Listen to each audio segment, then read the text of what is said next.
Dear brothers and sisters, ku isi shaka cash, wikiruka inyuma y'abakugirira flash, kuko igihe uzaba uri hasi, udatera ipasi, udafite n'igipesi ku ishati, utanywera amata mu itasi, abo bose bazaguta trash, uzasigara wenyine.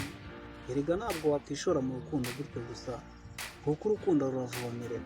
Sinzi niba rero utwo tugambo, ayo magambo y'urukundo ntabwo ari byo bizasasira urukundo rwawe ngo rusigasire. Yego nayo ni meza, ariko nanone hari ibintu bikenerwa mu rukundo, n'icyo bise kuba umugabo. Sacrifice mbere na mbere n'ibitambo birakenerwa mu rukundo. Sinzi rero ukuntu numva ko igihe uzaba utabonera umukunzi wawe buri kimwe, n'iyo time uzaba umuhari igihe kizajya kigera, ukabona nta kintu ari. Niba umukunzi wawe yahura n'ikibazo runaka, bisi ukaba utanamufasha, uri aho ngaho nta giceri cy'ijana, nta gihumbi mu mufuka, ukaba wumva ko uri mu rukundo gusa icyitwa ko ari urukundo ari kirimo.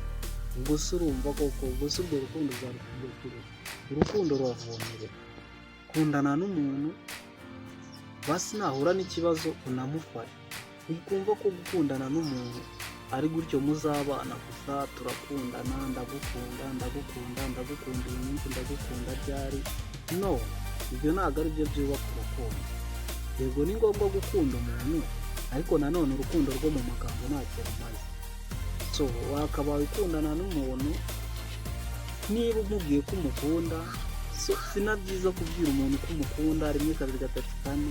No, bimwereke mu bikorwa, apana amagambo. Erega amagambo ari wa wundi ukuryarya, azakubwira ko agukunda inshuro ibihumbi n'ibihumbi ku munsi. Rero ukwiye gutandukana nawe. Ndagukunda yawe yikoreshe gake igihe ikenewe, niba unayikoresheje kenshi, ariko ibikorwa byawe bigomba kuruta iryo jambo ndagukunda. Rero ntukumve ko kuba uhora ubwira umukobwa ngo ndagukunda ari byo bizatuma murambana. No, oya. Icya mbere ni ugushaka cash, then ibyo by'inyundo biza nyuma. Niba uzi ko mu rukundo utakwitangira ikintu runaka kigiye kuba ku muntu, niba umuntu ahuye na kesi runaka ngo ugimukemurire, uba wumva ko wakwishora mu rukundo ngo bigende. Ese ibyo udafite aka kanya urumva uzabibona ari uko ugiye mu rukundo? No. Niba uzi ko ku munsi cyangwa se mu kwezi waba nta bihumbi 10 ufite, uri kumva niba mu rukundo aribwo uzatunga ibyo bihumbi 10? Ibyo ni iyo. Wowe shaka cash, then after yo kubona cash ubone kwinjira mu rukundo fresh. So nabaraburaga, ariko nabaraburaga. So let me hope ko mwese mumeze neza. Yari Horiyo Speed, ndabemera cyane.